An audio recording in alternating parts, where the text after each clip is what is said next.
Before we consider today's reflection, there's a simple principle worth remembering.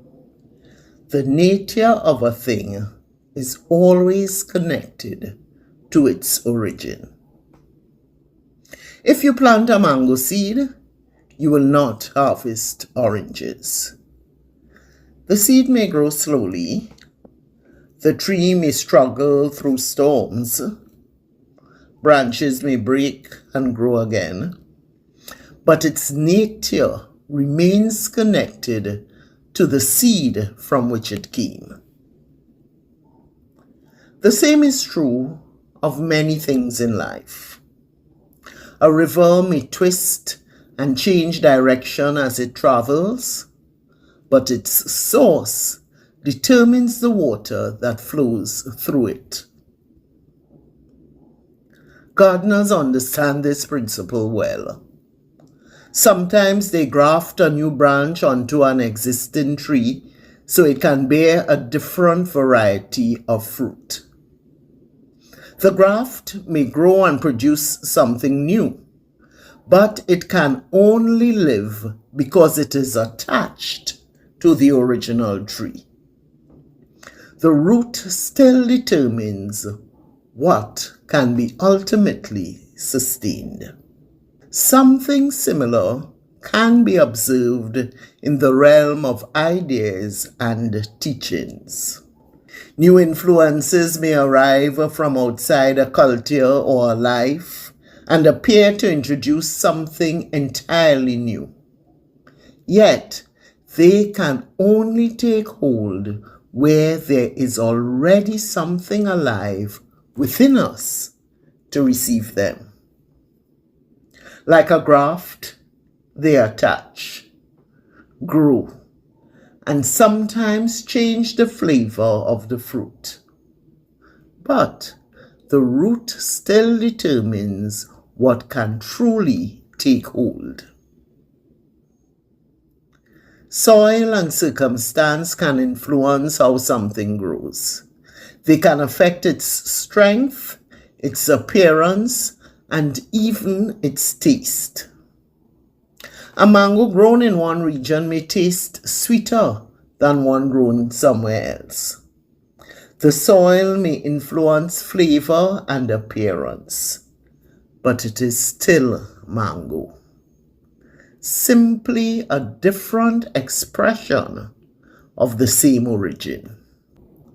And sometimes growth itself is shaped by the conditions surrounding it. A tree that grows in harsh winds may bend or grow slightly crooked as it reaches toward the light. Yet, even then, its nature is not changed. It remains the same tree, rooted in the seed from which it came, capable of variation, but never beyond the capacity of that seed. In other words, a thing's origin quietly shapes what it is capable of becoming. The origin contains its capacity. With that in mind, consider this reflection. Our past, present, and future are divine because the divine is their first cause. If the origin of existence is divine, then everything that unfolds from that origin carries that imprint, even when we temporarily lose sight of it.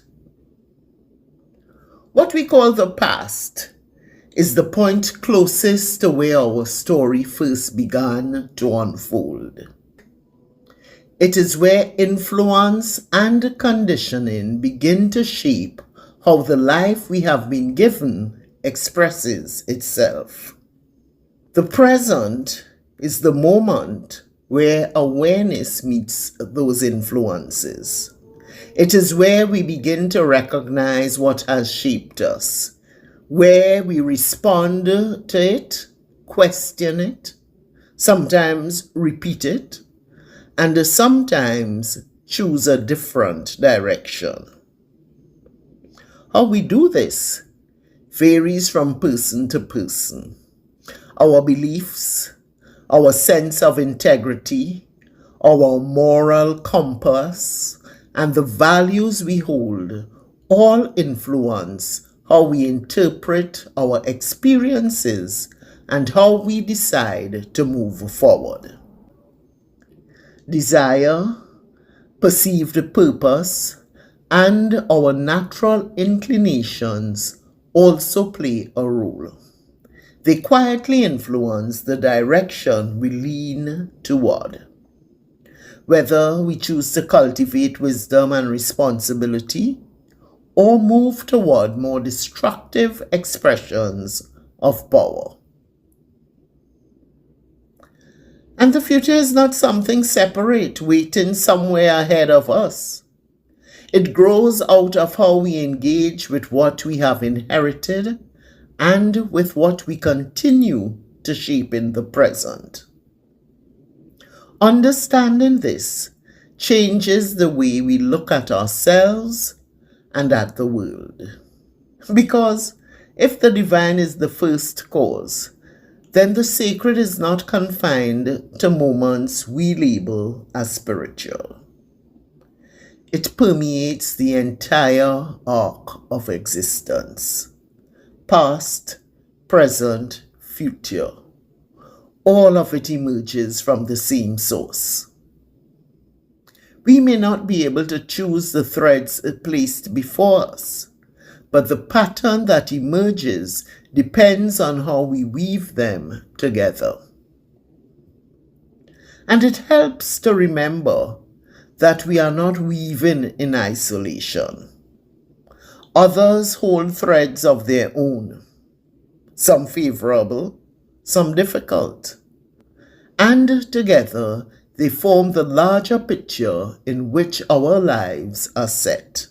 The tapestry of existence is not a collection of separate fragments, but a single unfolding design.